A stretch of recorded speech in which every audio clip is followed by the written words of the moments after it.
Oza moto au sali ba milulu ebele na stade des Martyrs. Oyebi que avant moto sala milulu kuna stade de quelques jours avant pour la préparatif et consort. Alors ndeko moko pazawana oyo na été bosolo ndenge ni comme on a Félix Waze ko wana to so oyebi azali moyembi. Je vais expliquer bato. Jour où pasteur na biso aller sa salam activité wana. Ezali ba jour où ngai na ezali ya ngai. Mais pour nous respecter ba sali na Nzambe. Non utika yepacha. Donc à ça les lots moko ezana bon Nzambe na kati na ye donc il marqué yo pasteur. Pour ceux qui marqué ngai te na zandoki. Eloko andenge wana donc aza mutu Nzambe. Ba comportement za nango wana komona bato musu bazo sambela ata basala Nzambe. Bazana ngote peut-être ceux qui musala Nzambe moko za la kazo sala 12 wana. Peut-être ngapi melanga pour tout ça l'année ensemble. Musu super na monde ka musu héredi ya misi. Oui. Nana kutani na yete mais héredi ya misi wana ndenga yembaka. Uzuyo kapenza ka uyu muto aza mutu Nzambe. Ah bon? OK. C'est ma révélation. Malgré tout ça na mokila papa, muto ko so te ke mato yoyo. Eyoka kate. Oh. Mais muto ipe yoka. Na bandoko te na bilamba na victoire ba yebinga. Eloko ezo sala valeur à mutu eza kombote eza musala mutu azo sala pour découvrir pasteur wana soit disant ba pasteur ba ventir comme trop. Oui, ça c'est vrai. Ba serviteur peut ya bien bazali. Oui. Mais ba tobele ba rejeter Saint-Esprit. Ndenge na zo ebso ba rejeter Saint-Esprit ba koti le kuta ba musu ba simbi ba kisi o ba simbi ba kisi wana ne bazo diaboliser ba vrai. Oui, c'est comme ça. Ba kombo zo sala bon Nzambe te musala nde. Au cause de l'évangéliste ndenge na évangéliste boy. Mais ba fruit. oui. Ceux qui na lobi likambo salemi, bomi aza prophète. Aza prophète. Ceux qui na bondeli makambo salemi, bomi aza na grâce, aza na don. Musala nde. Et puis eza bilamba te toujours l'attendre zo sala bon Nzambe. Ata olati croix, olati ndenge nini, okolata na yo. Mais okolata pour impressionner bato. Okolata non normal. Ato olati veste na yo, ato olati robe na yo na ndenge bien, problème ezate.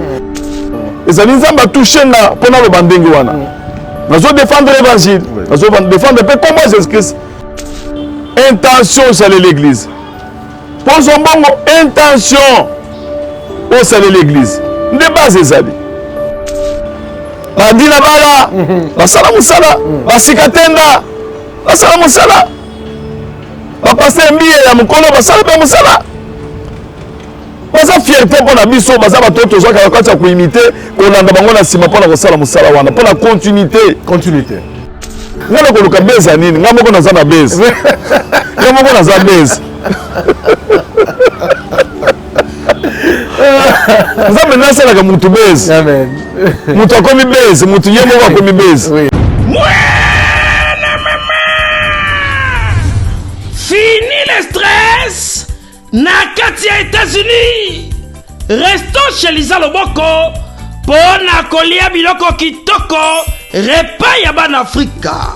Communauté congolaise, communauté africaine, ezala ba Spanish pe ba américain yaka o déguster fufu ya ba congolais chez Lisa Loboko awa kaka na Champaign Urbana Illinois USA. Esika wapi okokuta meni lokola ntaba motu ya ntaba batula dongo dongo nkoba ya komweta pilipili mpakasa na mosaka basambwisa yango na ngai tunanga nini musique douce okolia okomela kasi kobosana te karaoke détente pe activité ya ndenge na ndenge Mama Liza mufinuku ya États-Unis apesi bilengi na kati ya Champagne. Awa yaka olia madesu batula mabumu ya ngombe ya sexy. Awa nde epai bilengi elali stress na États-Unis abu pia. Kania oyoki omoni o comprendre Simba kanga pe bombake. Adresse na biso ezali se moko 208 West Griggs Street Urbana Illinois 61 801 Lisa Loboko mufinuku ya États-Unis. Nzambe ya makusa.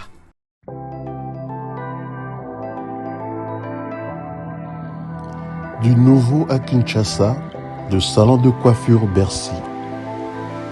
Le salon de coiffure Bercy dispose d'une équipe de coiffeurs professionnels formés par des experts pour répondre à vos besoins, quel que soit votre style de coiffure.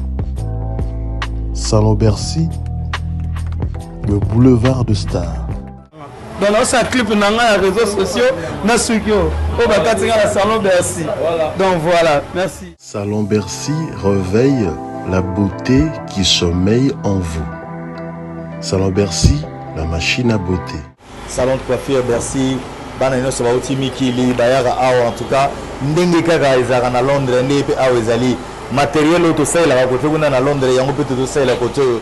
Salon élégant et vous dispense des conseils capillaires individualisés afin de vous aider dans le choix d'une nouvelle coupe de cheveux, tout en respectant votre style et votre personnalité.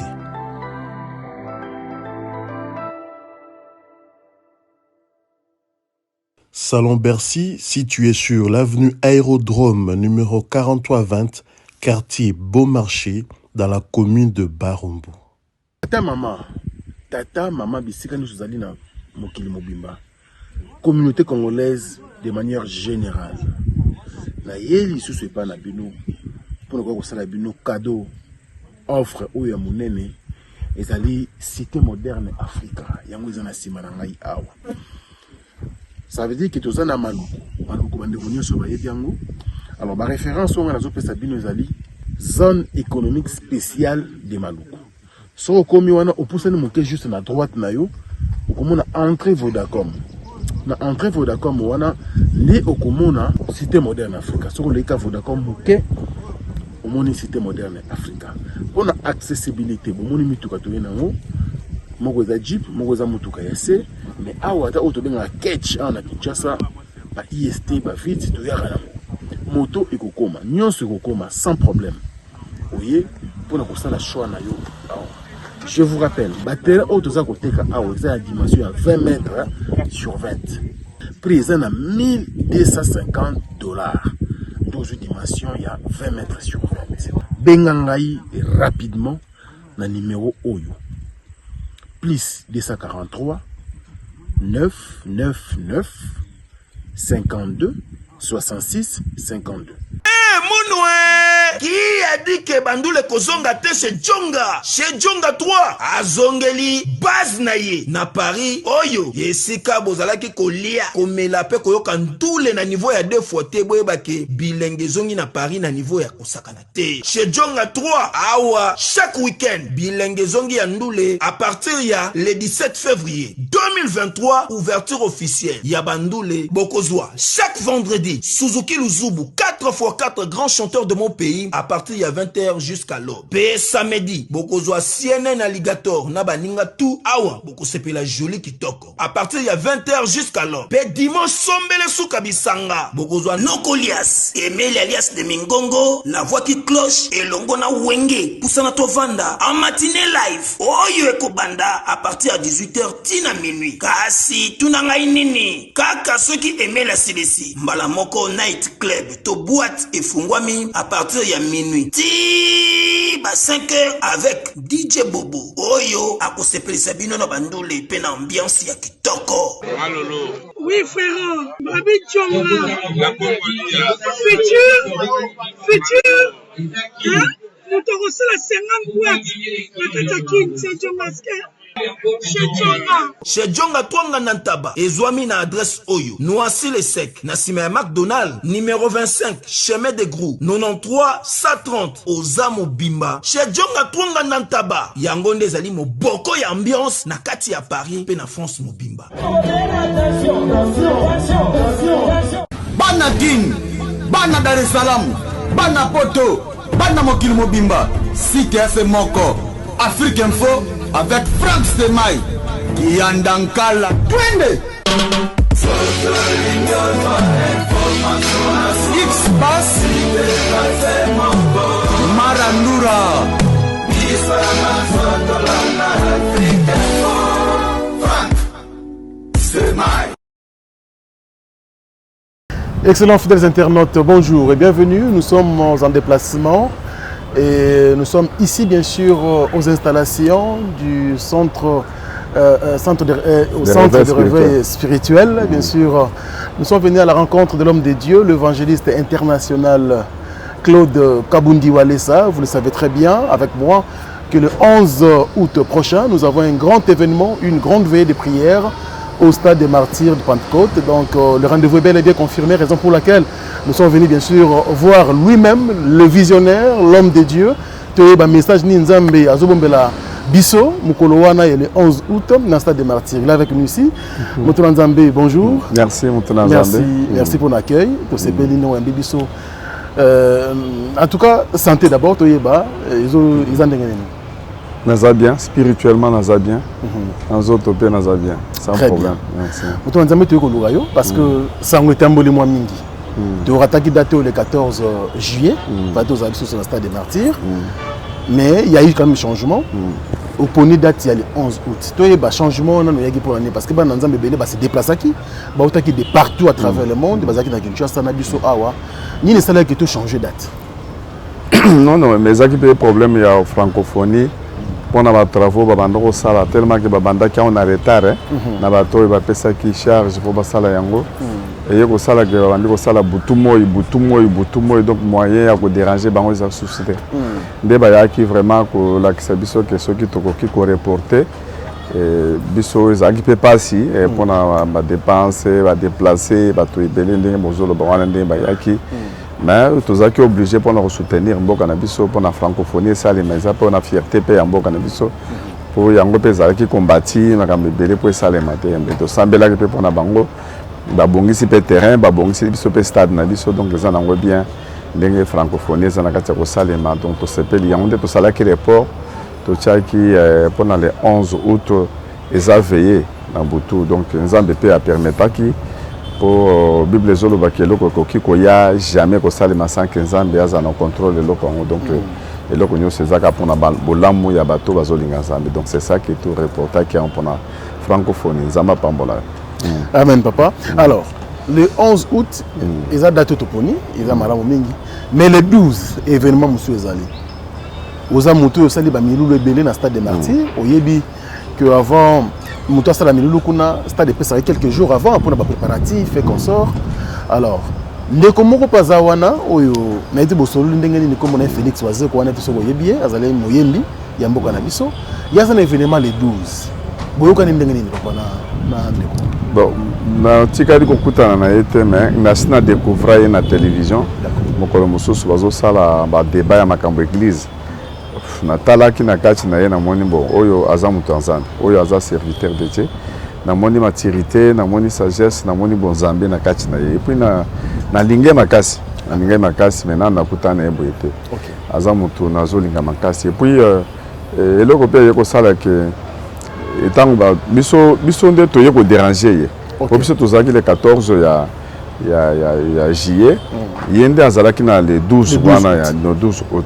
Ce que autant que ça la keto qui est la 11 wana de le 11 wana il a fallu bon ça veut instrument na tout ça mais batu ya na biso na batu na ye na ngai moko na ye et puis na kosolola to yokani ayokani na ndemo kwa bonzambe ye moko alobi te parce que Walesa za musala nzambe to s'organiser ba bongisa kaka ba instrument na biso bakoko kalango jour wana avant. Et puis bakoko ko sala peut-être tout ça na podium moko peut-être na ba instrument moko pour souvenir ya Walesa silisi biso beto sali nango donc to yokani ndengo wana pour de façon que bakoko présenter bato to loi qui est pas loué atigna no ya yepé li sous bien que no loué ya biso na ba instrument donc ça le moko ezana bon zambe na kati na ye donc il marqué yo pasteur bon ce qui est marqué ngaite na zandoki eloko ndengo wana donc azamuto nzambe c'est un homme de Dieu. C'est un homme de Dieu. Zamba Pambolé place à Sali vraiment. Il m'a surpris, c'est un homme de Dieu. Et puis Bolingo Naye, Azam Tanzan. Donc Zamba Pambolé. Vraiment, amen. Et c'est Gazali, Azam Dabiso. Pasteur Walesa, Lelo, tant que je vendé pour ça, Moussala. Mais Bisso, tout ça, la cité, tu voyages un peu dans mon Mikila Bapaya. Comment est ma casse? Secret na yo Zali Nini. Parce que tout pasteur basé belé basala nzambe basé belé église tondi mboka mais pasteur walesa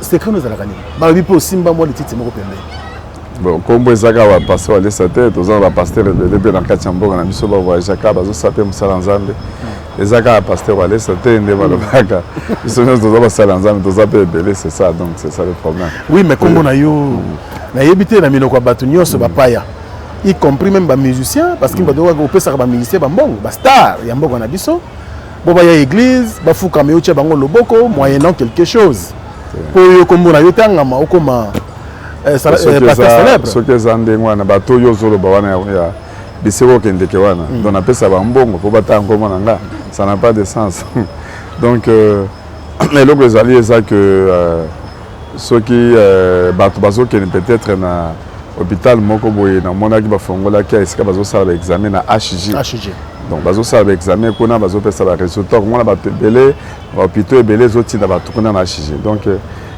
nzambe pas ko sala grâce c'est pas mutu asali mutu grâce bazo ya bazo mona loboko nzambe bato belé ba bando ya ezala ezolo bateke ba musicien même si baza bato baza bato ka ndengo za wana oza pe mutu ndengo za wana bakomona ndengo sa émission na wana bato muso bangono neti païen c'est impossible montako beta musique na etela ndenge nazo témoigner pour na wazeko wana ba comportement za nango wana komona bato muso bazo sambela ata basala nzambe baza nango te peut-être soki musala nzambe moko azala kazo sala 12 wana peut-être ngapi melanga pour to sala ne ensemble etala na meloko ya sali wana donc zo mona penza ke bonzambe na kati ya mutu yo kende ko qualifier mutu ko waza païen pour zo beta musique c'est impossible parce que musique mutu ko beta ne ba musique na ye mais nzamba ko pesa ye ka ta moko boya changer bandi ko beta pe musique chrétienne muso pas ko beta ka musique moko boye mais musique yango zo ka penza kaka ke musique moko ezana ba conseil ezali bon zambé donc nazana ba tupe na sambela ka mingi muso ko mona pe na yo ki musique na ye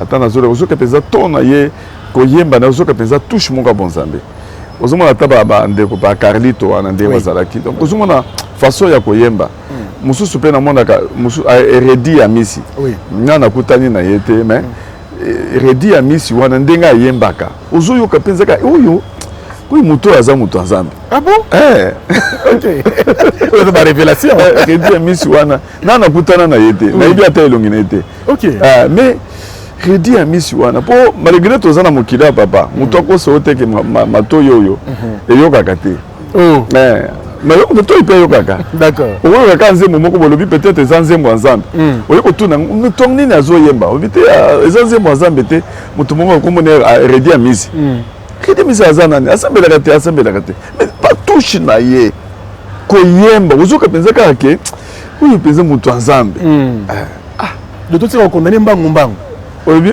ke ba ndanga walesa na zakinde nga bandoko benga nga bunje womo nazalaki koteka ba griffe nazaki koteka ba griffe tozana ba scarpa womo azalaki jusqu'à présent bon ba 20 ka womo scarpa womo sakufa na période na bango wana kutu scarpa womo na bandoko tuna ba bisanga akufa déjà donc baza batu na bandoko avena bango pour koteka bilamba na bandoko tenga de bilamba na victoire ba yebinga oyebi pa ba kamba ka musulu oui nazalaki wana mikolo wana étage na bango wana na 82 81 et puis to funga le ba magasin na victoire wana nazaki kolata ba pantalon awa 3 plis na sima 2 plis ozo benga ngo drôle de choses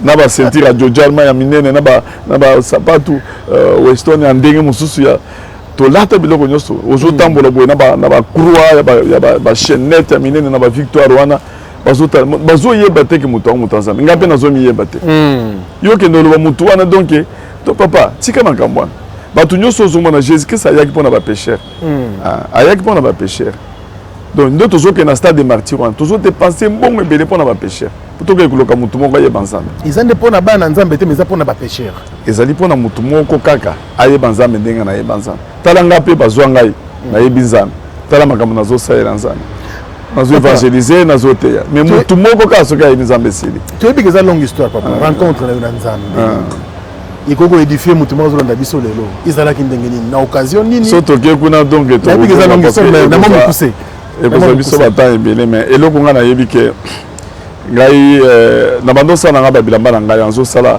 bilamba nazali te trafiquant ya diamant nazosoba diamant na nga naza pe ba moyen na ngai tout ça kokadi na ngai tout ça mais et ko sala que période ya kobala mais malgré na bandoko sala biloko wana ozo sentir ka tant yo so bima na tana ba boîte nto bandoko bima na ba boîte belé na Kinshasa to kotanga ba kombote et puis bandoko sala que okomona bato bazolinga kozwa basi ata bato nazotamba na bango mais ngai nazolinga basi te nazoboya ngai nalongola bilamba devant moi sur mais bato bazolinga ngai tout ça mais ngai nazolinga te ezali ka bonzambe nde ezalaki na kati na ngai et puis ntango na bandaki kozala mpe na periode wana nazolota kaka nazali mwana ya Marie biloko ya ndenge wana nazolota kaka nazoka kaka esprit moko ezotinda ngai nasambela mpe donc mais jour moko nazalaki na matete na quartier anunga epa tata mwasi na biso moment na moko azwaki liboma siko toke na bato abima tokende na bato abima bazalaki na sa matete kuna bima matete wana donc tokendeki na mwana ne azalaki liboma mais toke kuna nga donc pire païen bato nyonso wana batiki moto ya liboma wana babandi kolanda nga oza moto ya nzambe oza na moto na nzambe awa oza pire païen tabi menga lebaka makambo nzambe te naza ata na bible te nayeba nde basambelaka te 1983 biloko ya ndenge wana do balanda ngai babandi koyebisa ngai ke tokopesa bapsome bapesi ngai psome moko sambela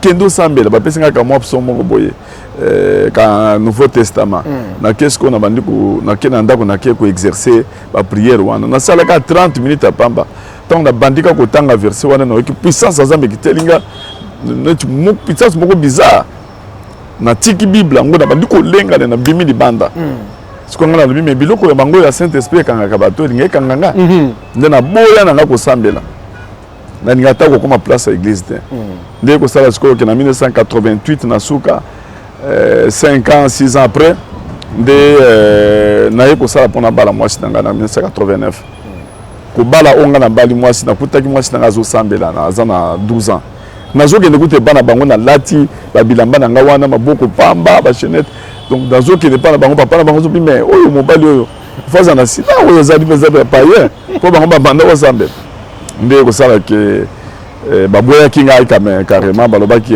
tuka moto aboya kobala to voyou bamoni nga moto moko boye voyou kala te mais c'est-à-dire trop moto moko boye payen donc koloba payen donc payen mpe ya bien bazalaka mais oyo payen mpe ozozomona ndenge azotambola baarche donc ozomona obino bokomona kaka biso neti tobimi na nzete te tobimi mpe quelque part eza mpe bien ndenge ozoloba nde kosalake ntango nabali mwasi a partir ya mwasi na nga baboyaki ngai na nsima nde nzambe aye kolakisa mwasi na nga ke mobali oyo oboyi wana aza serviteur de dieu aza serviteur na nga na mibali nyonso bazoya place po babala oyo kaka ye nde na mponi nde ngai nayaki na Kinshasa naye kozonga wana azalaki na Mbuji-Mayi nakei na Mbuji-Mayi nde baye koyebisa ngai na moninga ya papa na ye papa Silos azali jusqu'à présent nde ayebisi ngai ke baloti oyo epa mwana mwasi wana nde epesi ngai courage naye kokende susu nde baye kondima nga et puis bandimi napesi d'autres à partir ya papa mwasi na ngai azali mondimi na ngai lelo ye nde moto ayebisaki ngai ke okobanda mpe kosambela ngai mpe nabeteli histoire wana ke ngai nasambelaka te biloko wana esalaki ngai na Kinshasa bizarre napesi ngai nouveau testament nasambela moke nalinga biloko wana te ya saint esprit ye nde aedifie ngai alobi te saint esprit wana nde bato balukaka nde fo okende mpe na priere nde nabandi kokende priere mais nabandi kotelema na ngambo ya nzela priere eza koto oyo ngai na ngambo ya nzela mpo bato bomona te ke omo akomi kosambela ozomona mpo bato bayebaki ngai mboka mobimba donc nde esali ke nzambe mpe abendaki moto moke naomelaki te nakoti na kati mpe naomeli te kaka okota na kati nasali kaka 1 mois ya pamba jour moko veye ezosalema kaka nde tozosala veye boyenema na kati église nde nayoki mongongo koyebisa nga kabundi natala boye nazomona motu te kabundi nazotala troisième fois nde ayebisa nga eza jésus christ nga aza nzambe kende na ndako na yo zwela nga biloko nyonso ya ndako yo kopesa nga biloko nyonso ya ndako oke nayaki na biloko na nga na Kinshasa oyebi bakinoa ya liboso ya kala eza neti bakinoa ndelo te kinoa ya liboso soki azobala okokuta ya ekipe ndako asa ekipe biloko nyonso donc nasombaki biloko na ngai nakei nango na Mbuji-Mayi donc basengi ngai yango na saint esprit mwasi na ngai azalaki na priere ayebaki te nakei na ndako nayebisi paster na biso Kalombo Daniel tozalaki na periode wana toke bapesi ngai maison camion monene totie biloko nyonso na ndako tant tozongi na ndako ça c'est moment là que moi c'est le biba yibi biso na tongo na bandi ko bete l'histoire ndenge makambo ezalaki parce que na yebaki réaction na yete yé pas bandi ko sepela bi nzamba visiter biso et c'était le début de commencement ndena yebaki nzambe ndenge wana nzambe aye ko mimoni c'est pas na ngalo bimbo senga ngai loko nyoso na ko senga biso petu na mwasi na ngai na yebisi etala boy na boyende na ye ko senga yembongo na mutuka tout ça pesa ki biso longo to yebaki na biso pe nzambe na note nda pesa ki biso après ba jour ba mbula ndena bandi ko sambeza longue histoire ebeleza wana na yeko ba nzambe donc isa histoire ebeleza jour soto ko sana yo na obetela moi lisolo woyeba makambo ndena ye ko komande na komi boye na niveau na komi na bon nzambe donc ewuti quelque part ka début wana révélation il y a centre de réveil spirituel kombo wana uzongo wapi donc centre de réveil spirituel nga azaki évangéliste na kati église na biso na sec jusqu'à présent et papa na ka bamba tuzo azali papa na nga kutu bake ko zo na aéroport lelo azo ya pona ba bengi par la biso na église na biso ya sec pas pasteur Lambert na Secha azo ya côté ya kuna donc nga azaki évangéliste na fongoli ba église ebele na Kasai Lubumbashi Kasai kuna na fongoli ba église ebele travailler makasi a kutu na bandoko ya zo travailler na église a boye tout ça na travailler makasi mais na bandoko ninga ko fongo l'église te mais nga ka moninga Saint-Esprit na skota na maîtrise du Saint-Esprit na kosa relation makasi na Saint-Esprit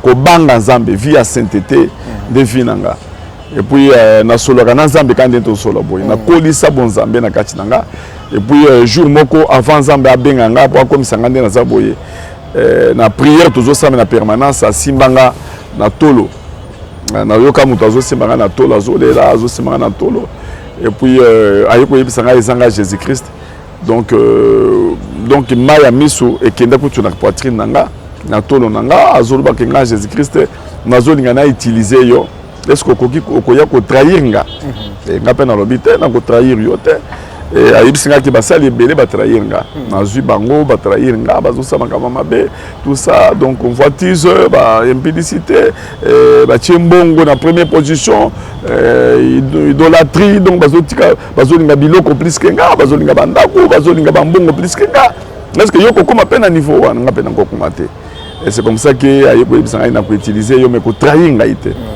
et puis tango na moni vision wana ekei na tikali na bapinzoli wana boye na nzoto nanga donc eloko wana tikali eloko yepa nanga ya engagement onga na zwaki panzambe wana pona ngoye so ke mutu nyonso il faut ayebaka appel na ye appel ndenge zamba appelaki yo ndenge yake panzambe première fois oyo kutananga na nzambe makambo bino bosolaki eza ndenge moko pena mwasi na mobali donc jour au beaucoup tanaki mwasi na mobali masolo bosolo la ke engagement bozwaki un des jours à mariage yango wana jour à communion yango wana donc on peut ça d'autres yaka na deuxième position mais loko ali boso eza masolo engagement bino bosolo laki donc biso tozana ti basi Jésus azana ti mobali ndenge akutanaki na yo ndenge bokutanaki ndenge oyebeli nzambe eloko wana ekoki kobunga jamais na kati ya vie na yo donc yango nde tikali elembo na kati na motema na nga de façon que nakoki kosala mabe te nakoki kolinga mbongo te plus que nzambe nakoki komilinga te nakoki kozwa mpe orgueil te kaka ndenge ozomona wana ndenge nazali et puis nakoki kosala impudicité te nakoki kosala idolâtrie te nakoki kosala convoitise te nyonso nzambe azopesa nazosepela nde nazotambola na nzambe nazotambola na nzambe et c'est comme ça que na bandi côté ya biloko wana mais nasangisi yango nasangisi sainteté via ya sainteté nasangisi yango na puissance ya Saint-Esprit nasangisi yango sikoyo na prophétie nazotambola na biloko nyonso mibale wana au même moment donc eloko esalaka mabe ezali ke okuta bato mosusu bateyaka sainteté mais baza kokondane moto aza na puissance ya Saint-Esprit moto mosusu azopesa prophétie azokondane eloko mosusu donc nga nazotambola na nyonso misato nazondima yango nyonso misato et yango nde esali force na nga et nzambe aye koyebisa nga mpo nasala église nga nalobi nakosala église te nalinga kosala église te nga ninga nazalaka évangéliste nateyaka bato lokola babonke babanda kosala nateyi bato bakei na baéglise mpo nini na banda koboya mpo natambola mingi na baéglise namona bapaster basalaka mpasi boye okoteya bato très bien bato bakei komela masanga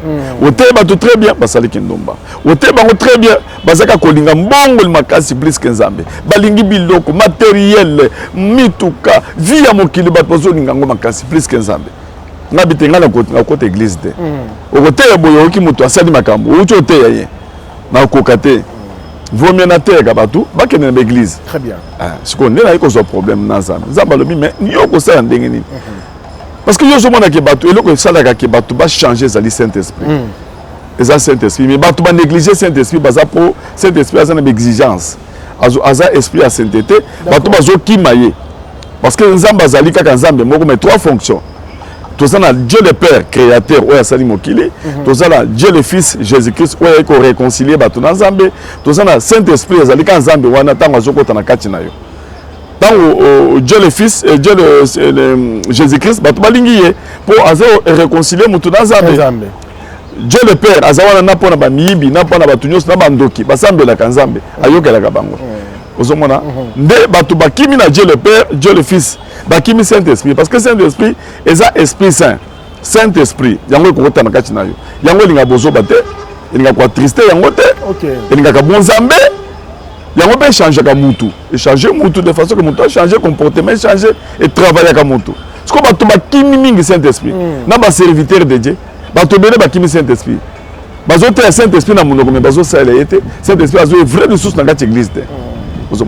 Ndès qu'on zamba yoko yisanga ke mais yo sala centre de réveil spirituel ozongi ce esprit o bato bazo kima otangi sa Saint-Esprit o sala réveil ya Saint-Esprit ya esprit ndès ka kombo wana yeko ya ndena yeko sala centre de réveil spirituel pour na zongi ce esprit na te ya ka Saint-Esprit soko moni côté nanga na koki jamais côté ya sans kotanga Saint-Esprit donc Saint-Esprit za vie nanga moninga nanga nzambe nanga pour na développer mingi makambo Saint-Esprit on a ko expliquer après yango nde explication moké pour yeba isika centre de réveil spirituel et uta tellement intéressant papa tout le monde a image mikolo il y a pas image de belé to bozon sanya sauter mais musu to moni awa to kamo na éviter révélation nzamba quand le vent dans le Saint-Esprit ozo ça l'opération na loboko opérer maman was na ba myome 48 myome 50 myome opération quelques temps après maman wana a kobota révélation eza risque ka kozwaka ba caméra ezali ozo ça l'opération na loboko boy batu ba moni et mutazu pe lobiko non pour tellement que tout ça na émission na mi fongola ka muke pour bino ba journaliste botinda ka muto mi fongola c'est ça c'est vrai faut ça très prudent na ba journaliste c'est tout ça ça politique ça va bien te ba ko sosolo ka boy po ba ke no maka musis merci papa c'est bien makasi na ko ibisoka ke soko fandi mingi na Saint-Esprit Saint-Esprit na yo boko comme eloko moko. Amen. Bonjour dans la Bible bazoloba l'esprit du Seigneur dit à notre esprit que tu es un fils de Dieu. Esprit Saint-Esprit tango yaka écoute ak esprit ya mutu pe na kati. OK. Et tant que yo développer sainteté na Saint-Esprit, ndenge bazoloba na Jésus alobi si vous demeurez dans ma parole, vous demeurez. Ko demeurer ça dit que pratiquer parole de Dieu. Vous êtes vraiment mes disciples. Donc, ils sont des vrais disciples. Bato batambo la kana ko banga nzambe. Bazanga ba vrais disciples. Alors, vous connaîtrez la vérité. Donc, ce qu'on demeurer pesa makasi na relation na Saint-Esprit, au cause la vrai disciple. Et puis, au koye ba vérité. Vérité, zali l'obéli nzambe. Et cette vérité vous en franchira. D'accord. Vérité, comme son mokolo, et comme son en communion makasi na Saint-Esprit. Ce qu'on demeurer. Esprit ensemble papa ezaka neti mutu nento sana yo boy mais ya koti na kati na yo asoloka na yo donc soki suko yo komi o s'habituer koti en communion au koti na maîtrise du Saint-Esprit zali niveau supérieur il y a relation na Saint-Esprit Saint-Esprit a commandé lobelo yo zoloba nzoka nde ya zoloba très bien et c'est comme ça que je parle donc tellement que na fandi mingi na Saint-Esprit relation za makasi na communauté Paul ndenga bandako loba na Galate 2:20 ce n'est pas encore moi qui vis c'est l'esprit de Dieu qui vit en moi donc à ça li constat amimoni a changé amoni le belinaye amoni ndenga zoloba ozomona Simon Pierre tango ba kangaki Jésus bato ba identifier ki ye balobi lobelina yo ozomona ka Jésus ozande konaye ya wanga de besenga te donc soko ofandi mingi na mutu ata mwasi na mobali okomona bakomi eloko moko elobela mwasi comportement bamosusu na bilongi ekomaka presque ndenge moko. Est-ce que vous avez dit très bien, papa. Ah, mais c'est ça. Ça, c'est vrai. Donc, il y a un monde qui relation makasi na Saint-Esprit. Et quand il y a la communion makasi, attends, on a bayebi. Là, on prophétise à la sous-souté. Ngaka na yebi sioka keba eloko so salimela yo. Yo yebi de seke wana keba ye ezanzambe mutazoloba. Et puis tango ngana zoteya. Tango mutaza na esprit ensemble tango zoteya. Keba na mutu wana soki kaka pa koti na connexion. Et ça sous yété. Et comme esprit ensemble zoloba na kati na. Ata yo soko ko yeba déjà ki o ezanga ité. À un certain moment comme de pa et katani. Ozongi na normal. Ko forcer sous te tika déjà maté esini. Donc pour nous voir ce que bamakambu oyo salemaka ezali conviction na dimension très supérieure. Ezali foi spirituelle. Foi spirituelle ezali kondima oyo nzambe akelaki nango mokili. Nzambe akelaki biloko nyonso na kondima. OK. Et tant que ko yoza na esprit ya nzambe okomi pe na foi spirituelle. Bandoki bazaka pe na foi wana. Foi spirituelle mais il y a mauvais esprit. D'accord. Bandoki bakozala ka ndenge zawana. Afandi wana a se concentrer na esprit za na kati na wana azo solo na nango abebisi montre na wana abebisi montre wana ozoka bando ki bakoza la kandenge wana se concentrer a se concentrer abebisi miso soko za na Mozambique asali oka boya lo déclarer miso wana sala boy abebisi yango abebisi yango na esprit azana maîtrise ya esprit za na kati na ye asa koti na communion akoki ko travailler coopérer. Il y a des attention sur qui ils travailler. Ils travailler dans le mouvement. Mais ils ont copié des bisous. Bisous sont un esprit supérieur. Esprit supérieur. Tant que l'esprit continue à katina yo, biloko e bando ki ba baby sawan. Yo ozo bongi sango. Na esprit. Bango ba baby si yo sko ozo na assurance moko boy. Assurance wana nde kondima. Kondima ezali ferme assurance. Aux assurance, aux confiance sur na makambo yo zoloba. Exemple makambo ko moyen ko expliquer aux ate. Ça vient comme ça. Au comment na mundo kiaza mwana mukata za na 6 ans, akosa eloko moko boya, asali ka eloko moko boya, asali kindoki, envoûté eloko. Ou bien kamatika suki na wana lokiango. Asala kondima na eloko ya zo sala. Donc ce qu'on comme na niveau supérieur il y a relation à Saint-Esprit, ozo sa ma démonstration wana, ozo poussé par un esprit. Mais ozo yebate ozo poussé par un esprit moi pour expliquer aux athées ozo la conviction moko ya kembo ça va eloko nini audition nango baby na moni eloko moko ko tembi yaka na zo longolango na salika bope na longoli yango.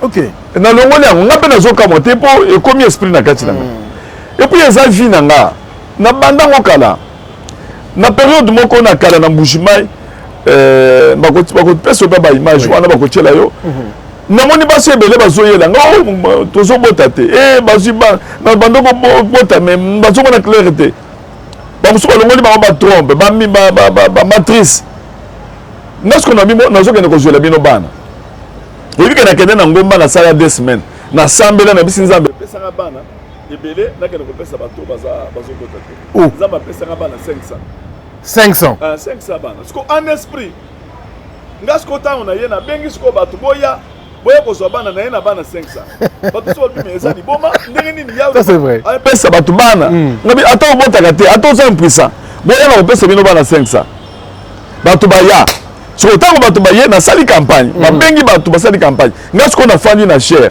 nabengi basi na mibali boya siko kozwa bana bazomona bana te nga siko natie bana bozwa kondima eza liboma baye mpe bazwi bana etango bango bazozwa bana bazwi bana nabi botia na bambumu bazotia bambumu baimage mpe ezali bakotia lo image nabi bo l'année prochaine boya kolekisanga bana bakei bazwi bazemi 500 femmes baye na bana babebe age moko baye kolekisanga bana baimage ezali wana ezali maîtrise du Saint-Esprit ozomona Élysée ntango ya akeye pa mwasi wana veuve ya Sarepta wana et femme synamite ozomona Élysée tellement que bayambaki na kati ya ndako ayebisi serviteur na ye yebisa mama oyo nakosala eloko nini maman alobi te nga azali na famille royale na bokonzi naza besoin eloko te siko serviteur na ye koyebisa ye ke abotaka te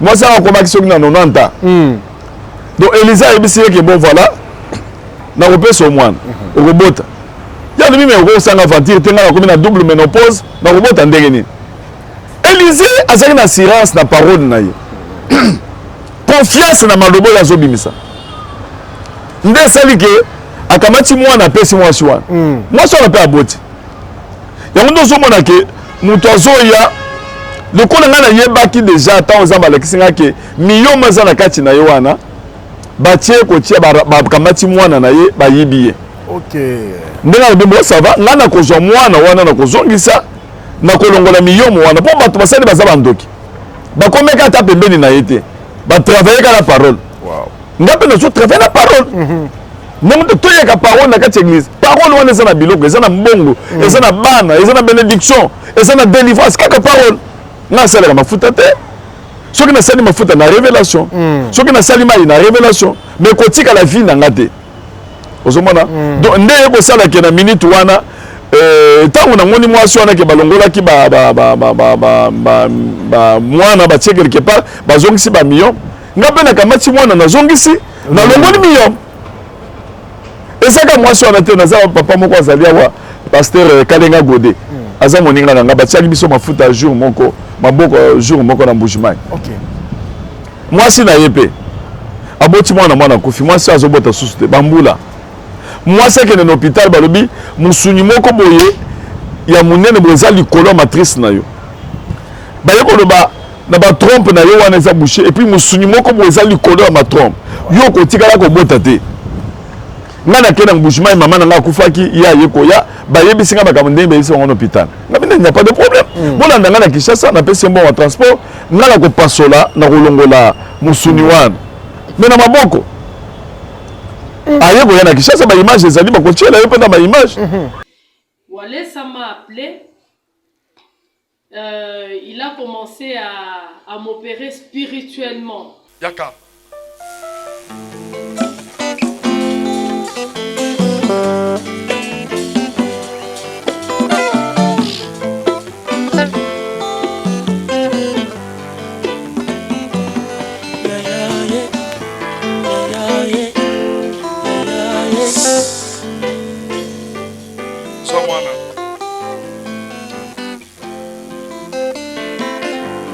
Esengoli no sanango olingo songa Mbujimai mardi ososonga na pamboli nzambe nanga po abikisinga na makamu nyonso bandoki basalaki na hôpital balobaki nini elekelaki yo na hôpital na famille na bino bino so boti sans problème yo boti mona liboso très bien okoma na hôpital trompe sali boyi mais komozo simba sote bo dépasser bon nalandaki ba science à hydrotubation siko ba déclarer opération det na bandaki o kozazemi balobaki ba trompe sali ba trompe ezu ba gonflement il faut na leka na opération pesa passer film à délivrance na yo nyonso ndengo zawana déjà au sol une opération azo sala prière yaka ama jeune na simakona opération spirituelle ba trompe déjà ça la position est bien ba trompe na yo donc voilà sapato au nom de Jésus azo sala opération spirituelle au nom de Jésus azo sima trompe côté à mobile azo qu'il des trompes gauche droite au nom de Jésus azo pasola nazo bon c'est déjà ba trompe na yo c'est comme normal ba pli elongwa ba pli elongwa ba pli elongwa pambola mikamba la moko keba pesa ça besoin sima yo keba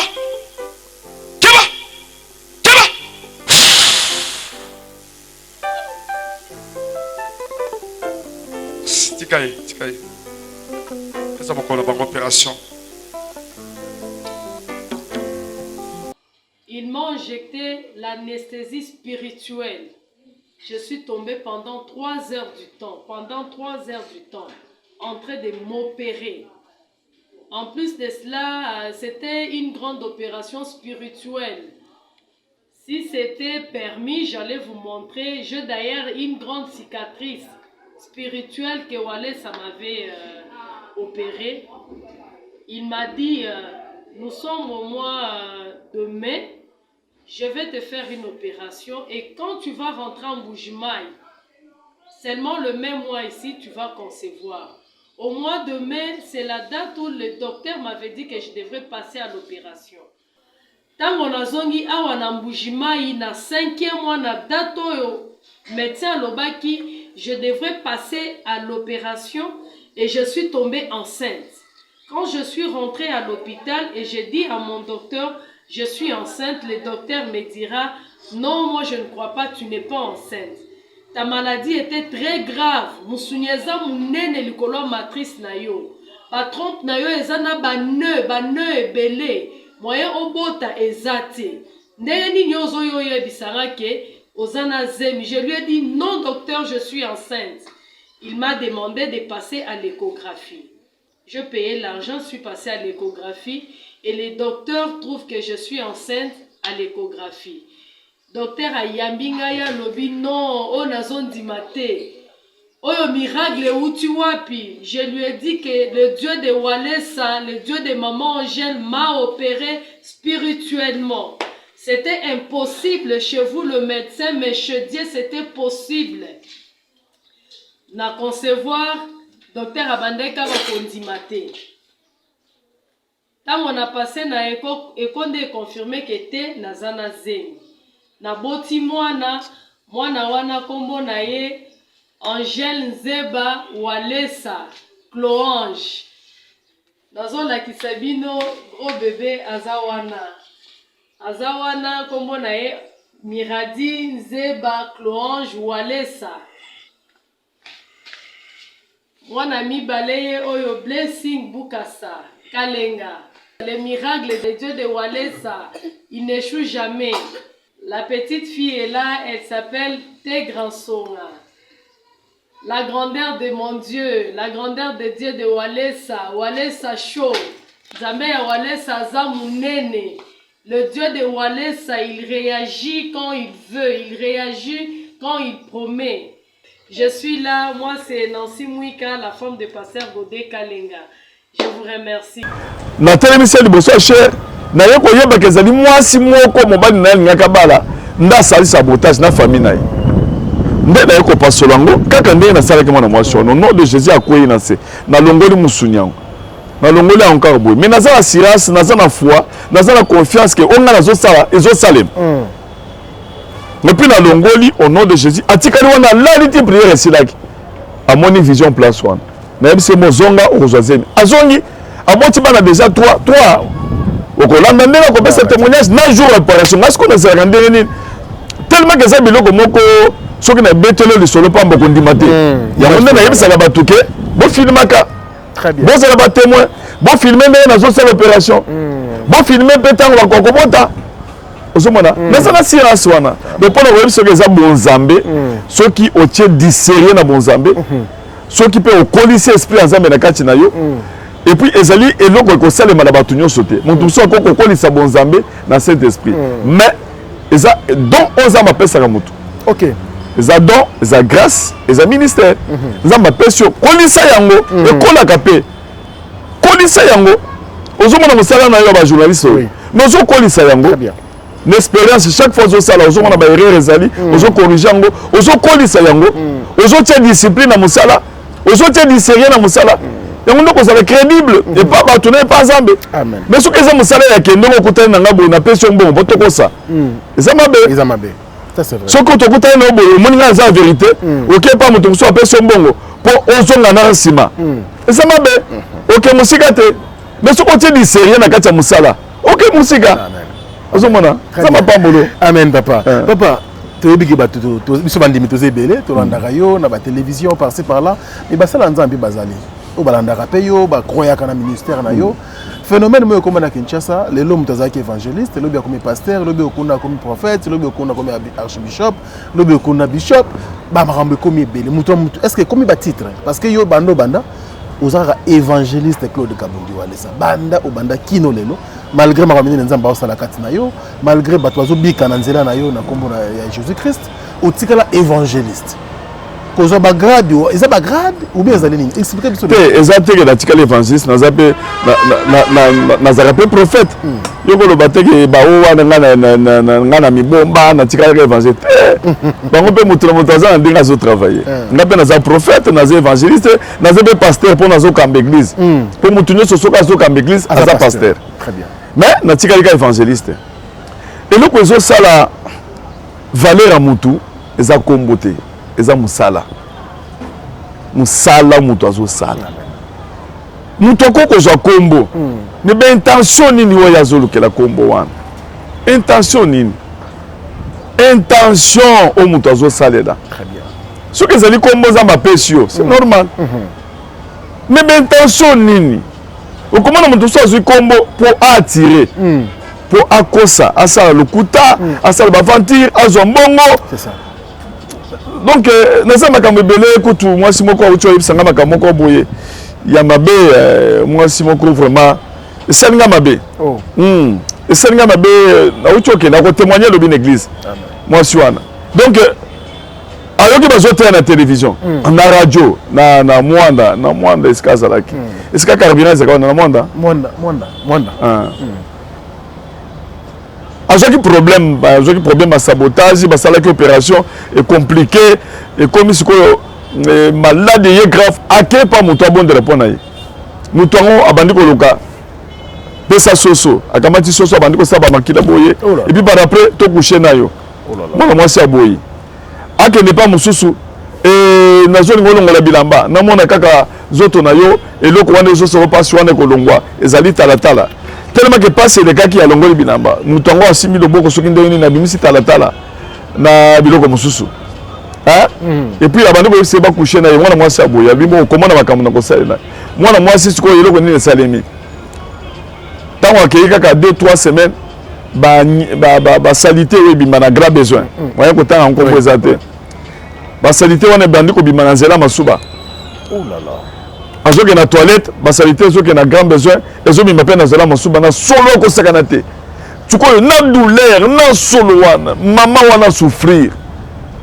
nde aye koyawa bola pati ya mwanda bapesi ye ayebaka biso kala masolo ka ebetami aye koyawa nde toye kodécouvrir bapaster wana soit disant bapaster baventure ekomi trop parce que eloko eza wana eza ke toye kosambela mpo na ye nasambeli mpo na ye nasimbika mai ya komela ntango okotaka ezoexplike nga nakamatika mai nabondeli mpo na mai nabi eza kisi mela ake ameli yango sanzi solo nyonso elongwe biloko nyonso wana ekatani abandi kolata bakushi solo akofanda place toza te akotémoigne alobi na église yo oyoki yango déjà avant donc baventure eza mingi baserviteur mpe ya bien bazali mais bato ebele barejete Saint-Esprit ndenge nazoyebisa barejete Saint-Esprit bakoti lokuta bamosusu basimbi bakisi oyo basimbi bakisi wana nde bazodiabolize bavrai c'est comme ça mais pour oidentifier ke moto aza na nzambe oyo aza na nzambe te ozala mpe na esprit ya Saint-Esprit mpo eza esprit ya discernement soki oza nango te bakoatire yo na lokuta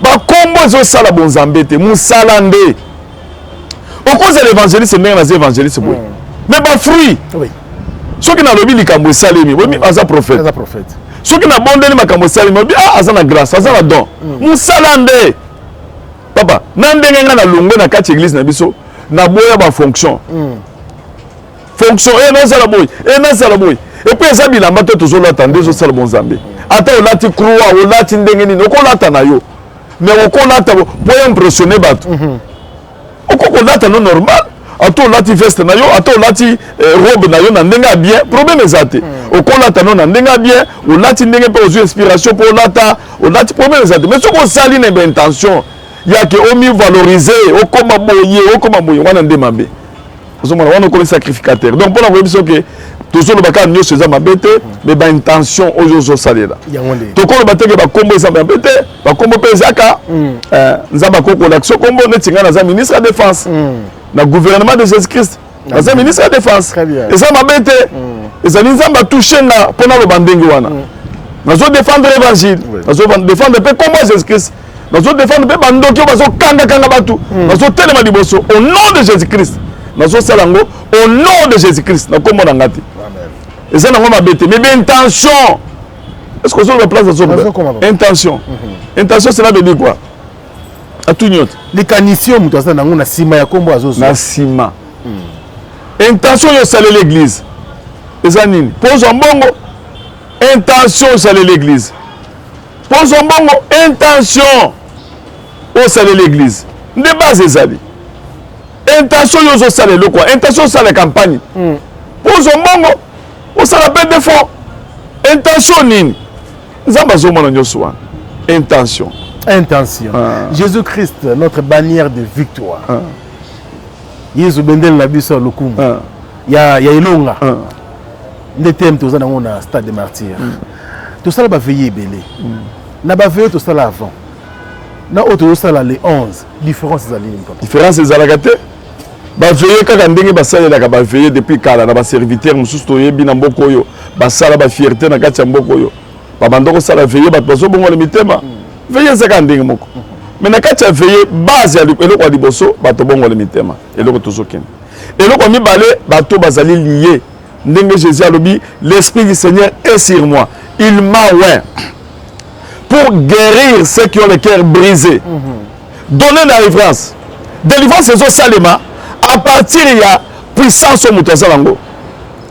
Jésus a dit que voler la yepona ko dérober ko tuer. Mais il y a ko sa vie. Bato bazoya et belé baza ba limitation, ba réclamation, ba fondement, ba parole maléfique. Le problème kindoki est connu dans dimension très supérieure. Mon thème m'a payé ma bien na kindoki. Na kati mboko. Bato bakoya ko babika pe. À partir de grâce aux alangs. Bato bakoya pe o baza ma problème te. Oyebi lobi na yote. Satan so bongisi makambo ko boy oyebi te. Ato sambelaka. Okoya. To ko célébrer. Ko célébrer to combattre Jésus-Christ notre bannière de victoire. To matisa ye to mona musala oya sala na croix. Alonga pona biso apesa biso victoire. Tu célébrer, tu commissions nzambe, tu sembles la puissance nzambe kiti parce que la guérison, la délivrance, tu sembles les bateaux, yebi nzambe tema yoke lenga nzambe na puissance la parole, ba bongoli mitema, ba rejoindre biso. Kaka ndenge banda ko sala makado na ba kutino, na ba soni ba kan 15 ans. Ndenge ba banda ko sala ba serviteur minene. Ndenge ba banda ko sala jusqu'à présent ndenge zo salema. Amen. Ba dina bala, ba sala musala, ba sikatenda. Basala musala. Bapasser mbiye ya mukolo basala pe musala. Baza fierté pour na biso baza batoto zo kala kwatsa ku imiter ko landa bango na sima pona ko sala musala wana pona continuité. Mais intention. On a la ko sala musala. Ndezo compter. Intention. O bango be basala musala ndezo compter. Nzamba yebi mutema mutu na mutu. Mais je te demande de mutu zo kende. Le mutu atala ka intention ça Jésus-Christ et ça Saint-Esprit. Ça va pas là. Amen papa. Tu veux vraiment ko kita, kiti. Mais question sur la tuni ngote bandeko bako mona ngai penza on dans un méchant. Papa, on a risque moi mingi même ko na niveau ya mboka. 2020, tu vanda ki kaka boy pandémie munene. Pandémie. Maladie o bomi batu na mokili tout ça.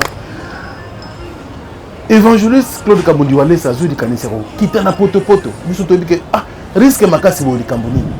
Papa baluki na mabele baluki et résultat to mona kiango après to kozonga so wana te makambo bele osali pona mboko na biso même ba prophétie mingi pour prononcer la parole mingi il faut ba interpeller il faut ozo ba risque lelo monde mboko na biso okende papa il ba kolo beza te afato comme les 11 to les 11 wande kolo bango nini nzamba tina monoko na yo mikolo nazo bisa d'abord jour à liboso oyo tango coronavirus wana yaka nzamba tia charge na kati nanga talaka ndé naza pasteur naza responsable calculer nanu nzamba kende ko yebisanga ke pona ko défier malade wana lokola malade wana bazoboya salité lokola malade wana bazala kati ya ko tiaka bakisi partout pona ko désinfecter place ya salité po zo batute na ko tinda yo okota na mai ya salité mai ya nye ya quartier mai ya bapu ya quartier ba nye o bato bazolongola ba quartier mai nyonso wana ngana kota nango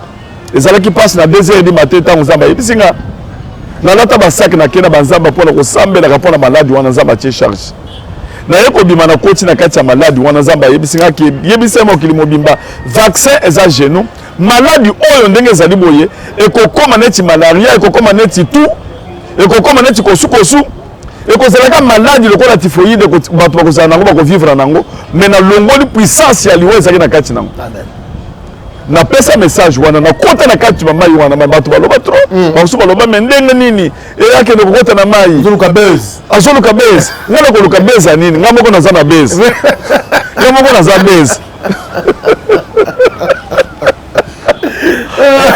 nzambe nasalaka mutu buzz mutu akomi buzz mutu yemo akomi buzz oui ozomona te très bien donc on a que luka so buzz ya kokota siko na mai oyebi ke souffra un mois ah bon biloko ebimanga na nzoto ezoswa nga batianga bakisi ezo biloko ebimanga nga nakende kondima nakufa mpo nasala bese bato metango sikoyo bakomona sikoyo résultat sikoyo na oyo nga nalobaki mais sikoyo eloko ekangi monoko yango wana bayebelaka mutu na eloko oyo azosala intention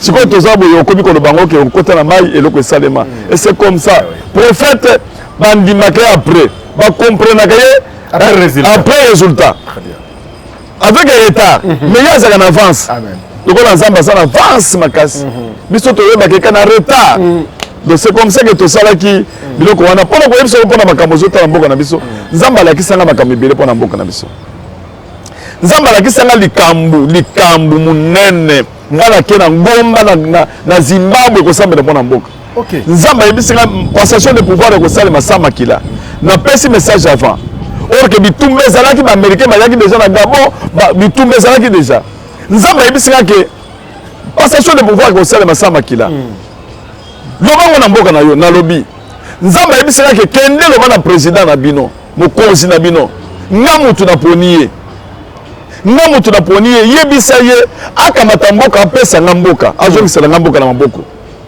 etango ya kopesa nga mboka nga moko na kobunda mpo mboka bakunda yango mboka eza na baproblème mboka ezobela yango nde ezosalaka mboka ezoavance te ezotourne ka na rond na ya na message mpo napesa message ezalaki difficile mponga na bandoko fana na président te na tosenga bandeko na ye mosusu bayati na epa na ngai tosololi na bango bakoyebisa ye balingi koyebisa ye tozokutana bayebisi ye te ekomi kopusana sikoyo nzambe ayebisi kaka soki ye asali te dans 2 ans bazoboma ye sikoyo mpona kopesa message ya ndenge wana nga mpe naboyi koyebisa bango nabika naza na message mais message naza nango eza mabe mpo soki nayebisi ye te bakoboma dans 2 ans en même avant 2 ans mpe elobela nzambe eza ndenge wana eta namoni bamwa ekomi kopusana nzambe ayebisi kaka loba yango na église lokolo soki olobi te soki akufi okotika na responsable et c'est comme ça que naya koloba yango na église oyebi ke créer baproblème na yo kutu bando kolobaki bakanga ye trop c'est trop te moto akondima te président kotika sikoyo baboma ye ayebi secret ndenge nini ye azolobake baboma azoloka audience mopesa mbongo eye kochange ntango nga nayebi ke bacongolais baza na esprit wana nalobaki ke nazokende mpona koluka mbongo te naza mpe na besoin na mbongo te bachange yango alobi ke aza besoin na mbongo te aza besoin na alobaki soki $100 aza besoin na $100 te achange azorgueille baluka bapaster mosusu bakota bamakambo yango bareunion esalema bakanganga batianga baconvocation bato anere baya bakanganga baeto idps bato batelema na mboko baya kopille église nalobaki soki bato bayawa kaka bakotikala baaveugle moto akosimbaka temple akokoma aveugle na mouvement bakende na église na biso bakepo babuka église bato ebele mpona nini ya koloba ndenge wana me ntango tokutananga na mokonzi nayebisaki ye tala makambo eza boye nakoti sikoyo na makambo ebele nga nakoloba awa te nayebisi ye nzambe asali grâce naye koyebisa ke il faut apesa mboka na nzambe liboso ya bato na stade bato nyonso bamona ndenge azopesa yango nde asalaki etango ye asali yango kaka bato bafingaki wana lelo bazoloba oh merci depuis apesa mboka epa nzambe okimi ebandi kokota mwaye balobaki mutu boye nde alobaki eza te apesa mboka epa nzambe ntango apesi mboka epa nzambe ye mpenza apesa mboka epa nzambe aza mutu ya nzambe apesa mboka epa nzambe ndenge alobi tro seto fo nabimisa yango mpe bayebaki message bolinga bomomela nga yango oyo napesaki ozomona donc mpona koyebisa oke mutu ya nzambe bayebelaki na message na ye na accomplissement nango naza mingi akoyebisa teke moko oyo naza na makambo nga na moni lokola nzambe asali ke mokonzi na biso ya mboka akamati mboka apesi na nzambe mboka ezalaki na se ya libudu papa attendez yo zabo ba peso ka mboko lelo okobongisa onga lelo te mboka ezali zoluka délivrance tozobondela mpo na mboka nde tozosala bapriere na stade wana tozosala yango mpe mpo na mboka tozala bavision minene biso tomoni mosusu nasala lobi yango mpe na la télévision yaka baminene bazotala bazokamwa mboka na biso bazomona mboka na biso ekomi mpe na bangombe ya mabele ezobimisa mabele ya bangombe na bango ekomi koya minene biso moyen tokende kosomba susu bamiliki kuna tozosomba te ngombe na biso ekomi kobisa mayele nzamba mabele nzamba alakisanga biloko wana epuis ayebisika ke mboka na bino eza na avenir bokomona makambo ekochange topesa président na biso priere tobondelaka mpo na ye tobondela mpe mpo na bapoliticien nyonso tosenga na bango nzambe asunga de façon ke moyibi ezalaka te parce que soki moyibi ezali moyen bayede mpe moto azotravaille eza te epuis moto soki aza moyibi papa akochange te kaka saint esprit nde akochange ye ata soki balobi changement de mentalité okoyebisa boye akochange mentalité mosusu akoyiba na façon mosusu ata bokangi ata bosali ndenge nini yango nde tozali tozosambela mpo saint esprit etouche bato batika mpe moyibi comportement mabe bato balinga mboka tolingana tozala kati ya communion tosala de façon ke tobondela mpo na mboka na biso mpe echange amen et c'est comme ça tozosambela nazoyebi biso nazoconfirme yo mboka na biso eza na avenir tu verras makambo nazoloba okomona yango namoni makambo ya ndenge na ndenge mboka ezali na avenir mboka ekochange mboka oyo ekochange bamindele bakokama mboka oyo bokanga makambo nga nazoloba lelo mboka oyo ekochange mais biso tochange nanu toyede mpe mokonzi mboka tobondela mpe mpo na ye toyede bato bazosala na mboka mokanda nzambe esengi biso ndenge wana tosambela mpo na mboka tosambela mpo na bango bazodirige nzambe apesa bango mayele motema malamu moyibi te bolingo complémentarité nzambe apambola yo amen papa biso toservi ka de canal pardon mpona message oyo eleka malamu merci papa na ndenge oyambi biso na kimia nyonso topambwami makasi boza beni nga mpe naza beni nasepeli na yo na baquestion na ndenge omemi po obimisaka biloko na mongongo merci papa alors caméra mosusu ezali awa mpo na yo bana na yo bazali ebele bana na nzambe mpe bazali ebele à travers le monde bandimela nzambe na canal na yo message moyo ekosala bango bien lokola bamoni yo boye misusu bazobela bamosusu bana baproblème ndenge na ndenge ya mikanda ya bamikanda surtout na mapoto komona yo boye liloba moko ya yo nayebi ekosala efe moko ezali hasard te nde bozala kati ya kolandanga nzambe mpe asali de façon ke bolandanga lelo ndenge ozomona nga naza serviteur de dieu nzambe apesi nga parole na kati ya monoko na nga parole ezochange vie ya bato parole ezolongola bamaladi ezolongola baadversité parole ezolongola balimitation kaka ndenge ozomona nga wana nzambe asala grâce de façon ke opambolama ozala béni ozala délivré ndenge ozomona nga problème ozola ngo wana souci difficulté oyo ozala ngo blocage eloko oyo ozozanga mpona kozwa sala de façon ke nzambe asala grâce ozwa yango au nom de jésus christ na pamboli oyo ndenge ozolandanga place nyonso ozali ozala zo na kinshasa ozali na étranger nzambe apambola bino tout le monde bozala na kati ya kolandanga apesa bino biloko bino bozala na kati ya koluka bozala béni bozala gâté au nom de jésus christ tozokutana na stade de martyr le 11 tozali wana tokokutana ezali veille tokosambela rtlc mpe ekolakisa yango ekozala en direct bachaîne ebele ekolakisa youtube na biso ekolakisa bachaîne ebele bakolakisa en tout cas boza beni naza mingi akoyebisa bino te na pamboli yo mpe journaliste nzambe apamboli ndenge olati bien yo mpe olati nord nga mpe nord kaka bapembe nde ebelisi nzambe apambola yo amen papa merci charisme amen merci papa en tout cas tosepeli bandeko ebele balateli biso à travers le monde merci na yo poser occasion ya kolanda biso na émission oyo avec l'homme de Dieu c'était un entretien spécial oyo ezo annoncé bien sûr milulu oyo veillée, une grande veillée, donc ils ont annoncé le thème, il y a Jésus-Christ, notre bannière de victoire, ils ont de 20h à l'aube, donc le 11 à 20h, qui nous tombe le 12, tu écoutes dans le stade des martyrs. Moussa Nanzambe, ils vont confirmer biso awa, azana kati lo sambo mandimi ko yamba biso, ils ont pour pamboma, ils ont pour rater événement wanati. Merci Nabino, merci également l'équipe technique, merci à Gédéon Kabouya qui a fait en toutes sortes de choses à Papa Lelo, parce que à Bundi Président, merci. À lui qui est béni son frère. Merci également à l'équipe technique rédactionnelle. Merveille Mampouya était là pour nous. Et puis Gino Massan pour les géants qui nous a servi bien sûr pour Jean-Michel. Merci à vous et à très bientôt. Restez branchés sur Africa Info. Merci à vous.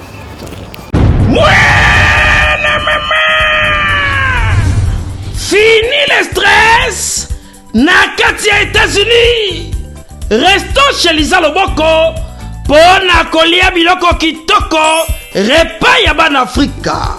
communauté congolaise, communauté africaine, et Zalaba Spanish, même américain, yaka o dégusté foufou, yaba congolais, chez Lisa Loboko, awa kaka na Champaign, Urbana, Illinois, USA, et Sikawapi, okokuta meni lokola.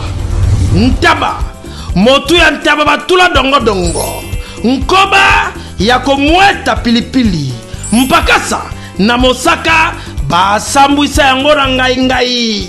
Tonanga nini ya? Musique douce, okolia okomela. Kasi, kobosana te, karaoke, détente, peb activité ya ndenge na ndenge. Mama Liza, mufinuku ya États-Unis, apesi bilengi na kati ya Champaign. Awa, yaka olia madesu, batula mabumu ya ngombe ya sexy. Awa nde epai bilengi elali stress na États-Unis abu o pia eyakania oyoki omoni o comprendre simba kanga pe bombake adresse na biso ezali se moko 208 West Griggs Street Urbana Illinois 61 801 Lisa Loboko mufinuku ya États-Unis nzambe ya makusa.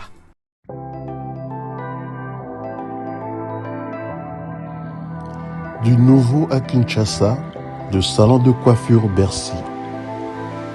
Le salon de coiffure Bercy dispose d'une équipe de coiffeurs professionnels formés par des experts pour répondre à vos besoins, quel que soit votre style de coiffure. Salon Bercy, le boulevard de Star. Dans notre clip, on a les réseaux sociaux, na suikyo, au bakatinga la salon Bercy. Donc voilà, merci. Salon Bercy réveille la beauté qui sommeille en vous. Salon Bercy, la machine à beauté. Salon de coiffure Bercy, bana ino soba uti mikili bayara awa en tout cas ndenge kaka ezaka na Londres ndenge pe awa ezali matériel auto sale la côté kuna na Londres yango pe tout sale la côté. Salon élégant et vous dispense des conseils capillaires individualisés afin de vous aider dans le choix d'une nouvelle coupe de cheveux, tout en respectant votre style et votre personnalité.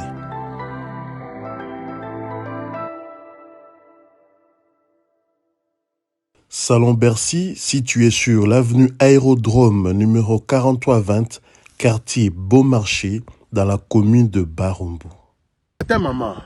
Tata, maman, bisika nous allons na mokili mobimba. Communauté congolaise de manière générale. Na yeli sous pas na bino pour nous faire bino cadeau offre ou ya monene ezali cité moderne Africa. Yango ezana sima na ngai awa. Ça veut dire que tous na maluku bande venu so ba yango. Alors ma référence on a zo pesa bino ezali zone économique spéciale de Maluku. So komi wana opusani monter juste na droite na yo okomona entrée Vodacom. Na entrée Vodacom wana li okomona cité moderne Africa. So le ka Vodacom moke omoni cité moderne Africa. Pour la accessibilité bomoni mituka to yenango moko za Jeep moko za mutuka ya C mais awa ta auto benga catch na Kinshasa ba IST ba vite to yaka moto ekokoma nyonso ekokoma sans problème. Oye pour la choix na yo. Je vous rappelle, batterie auto koteka awa ça la dimension à 20 mètres sur 20.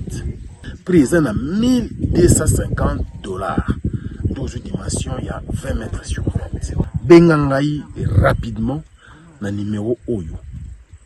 Plus 243 999 52 66 52. Mounoué qui a dit que Bandoule kozonga te chez Djonga 3 azongeli base naye na Paris oyo yesika bozalaki kolia komela pe koyoka ntule na niveau ya 2 fois te boyebake bilenge zongi na Paris na niveau ya kosakana te chez Djonga 3 awa chaque week-end bilenge zongi ya ndule à partir ya le 17 février 2023 ouverture officielle ya Bandoule bokozwa chaque vendredi Suzuki Luzubu 4x4 grands chanteurs de mon pays Paris à partir de 20h jusqu'à l'aube. Pe samedi, bokozwa CNN Alligator na baninga tout awa bokosepela joli kitoko. À partir de 20h jusqu'à l'aube. Pe dimanche sombele suka bisanga, bokozwa Nokolias, Emile alias de Mingongo, la voix qui cloche et longo na wenge pusana tovanda en matinée live. Oyo ekobanda à partir à 18h tina minuit. Kasi tunanga inini kaka ceux qui aimaient la CDC mbala moko night club to boîte et fungwami à partir ya minuit ti ba 5h avec DJ Bobo oyo akosepelisa bino na bandule pe na ambiance ya kitoko. Malolo. Oui frère, Babi Tchonga. Futur. Hein? Nous te reçons la 50 boîtes. La Katakin, c'est Djongaske. Chez Djonga Twanga Nantaba, Ezwami na adresse Oyo, Noisy le Sec, Nassime McDonald, numéro 25, chemin de Grou, 93 130, Ozamo Bimba. Chez Djonga Twanga Nantaba, Yangonde Zali mo boko ya ambiance, na kati ya Paris, pe na France mo Bimba. Bana King, Bana Dar es Salaam, Bana Poto, Bana Mokil Mobimba, CTF Moko, Afrique Info, avec Frank Stemai, Yandankala, Twende. X-Bass, Marandura, Frank Stemai.